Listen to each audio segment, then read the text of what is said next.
Every living being needs to fight off other living beings that want to feast on them. So as multicellular life evolved over billions of years, it came up with ways to defend itself. Today, humans have a sophisticated defense network, like physical barriers, defense cells, and weapons factories. But one of the most important defenses of our body is largely unknown: the complement system. It evolved over 700 million years ago and is an army of over 30 different proteins that work together in a complex and elegant dance to stop intruders.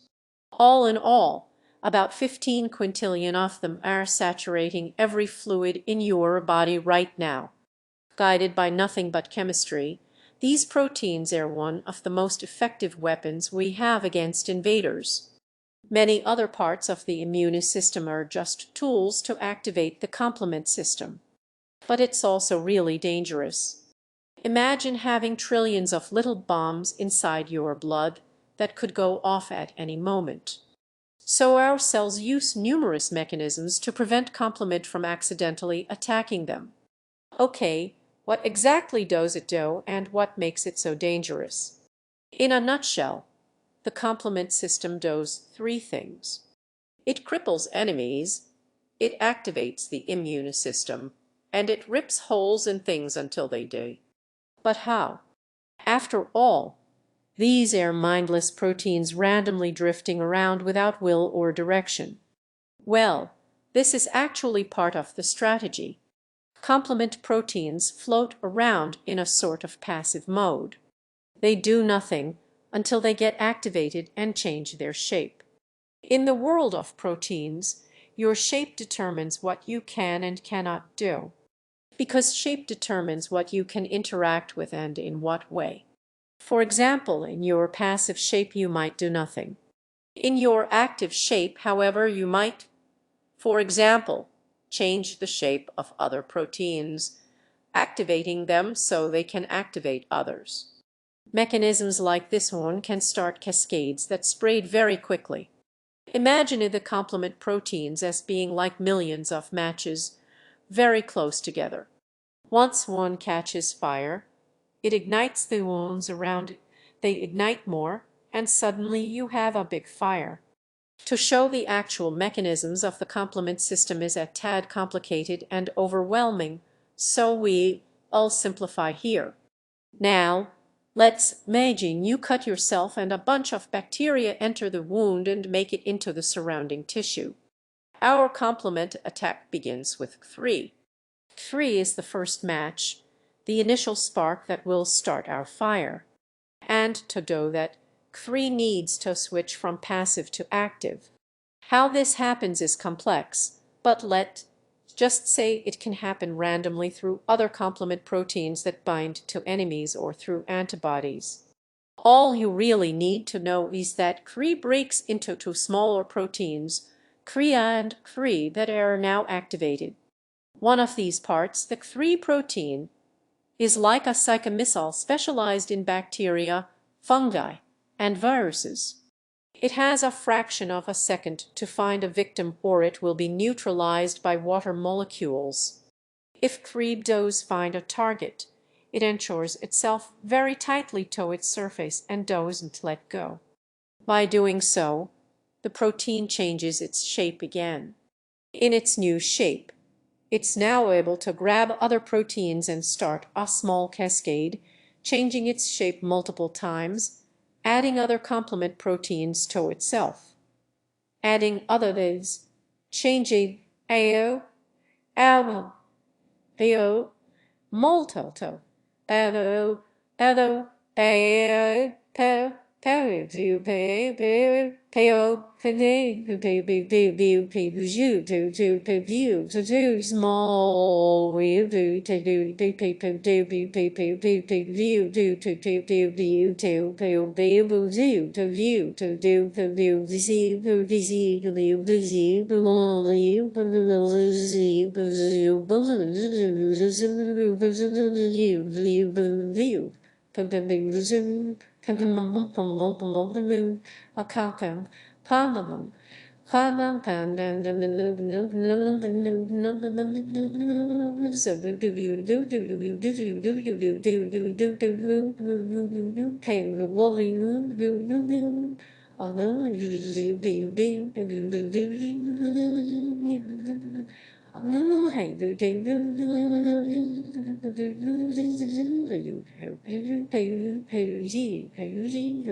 Finally, it transforms itself into a recruiting platform known as Convertase. This platform is an expert at activating MORC3 proteins that start the whole cycle anew. An amplification loop begins. Soon, thousands of proteins cover the bacteria.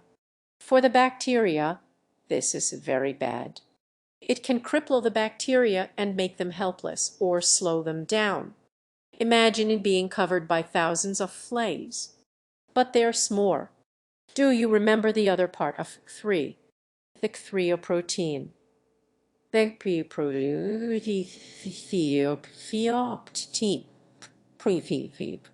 Thria is like a distress beacon. Thousands of them float away from the site of battle, screaming for attention. Passive immune cells notice the Thria proteins and awaken from their slumber to follow the protein tracks to the site of infection. To this,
the more alarm proteins they encounter, the more aggressive they get.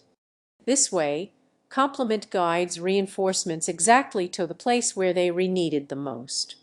So far, the complement has slowed down the invaders and called for help. Now, it's beginning to actively help to kill the enemy. The first immune cells to arrive at the battlefield are phagocytes, which means cells that swallow you whole, trap you in Otany prison, and then kill you with acid. But to swallow an enemy, they need to grab it first, which is not easy because bacteria prefer not to be grabbed and are sort of slippery. But now the complement that has ensured itself to the bacteria acts as a sort of glue that makes it easy for the immune cells to catch their victims. But it gets even better. Imagine being covered in fleas again.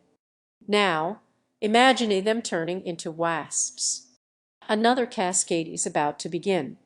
On the surface of the bacteria, The 3 recruitment platform changes its shape again and begins to recruit new proteins.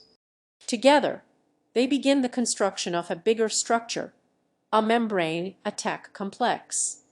Piece by piece, new proteins shaped like long spears entrench themselves deep into the bacteria's membranes, until they rip a hole into them that can't be closed again.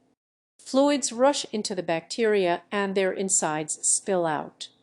They bleed to death. The remaining bacteria are maimed and distracted by the complement and quickly taken care of by the arriving immune cells. The invasion has been nipped in the bud before it had the opportunity to become dangerous. You probably didn't even notice it.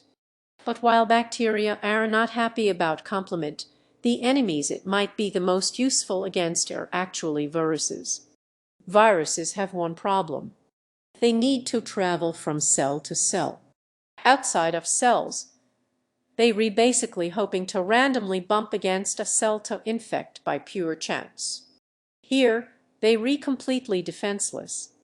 And here, complement is able to intercept and cripple them so they become harmless and guide the immune system to devour them. Complement stem to they would debu cripple the immediately eolio cabo biden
Without complement, virus infections would be a lot more deadly.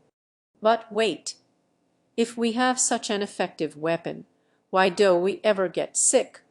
The problem is that in a war, both sides adapt.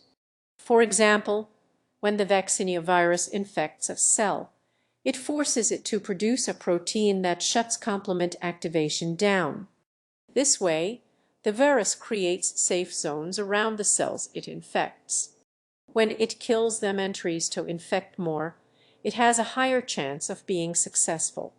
Or some bacteria, for example, can grab certain molecules from the blood that keep the complement system calm and make themselves invisible. So the complement system, while being extremely important, is only one player in the complex and beautiful organization that is our immune system. A beautiful example of how many mindless things can do smart things together. This video was sponsored by you. Without your direct support, this channel would not exist. And it's hard to overstate how grateful we are for that. In 2019, an average Kurzgesagt video took at least 1,200 hours to produce. We need months to research and write our scripts, clear them with experts, illustrate and animate every scene from scratch, and to compose original music. This is only possible through a combination of sponsorships, your support on Patreon, and selling merch, like this poster and postcards we made about the complement system. If you yourself want to support us, You can do so by watching, becoming a Patreon, and maybe getting a personal bird, or by getting one of our calendars or posters. The purpose of Kurzgesagt is to make the best videos we can, and to make science more approachable. Thank you so much for making this possible.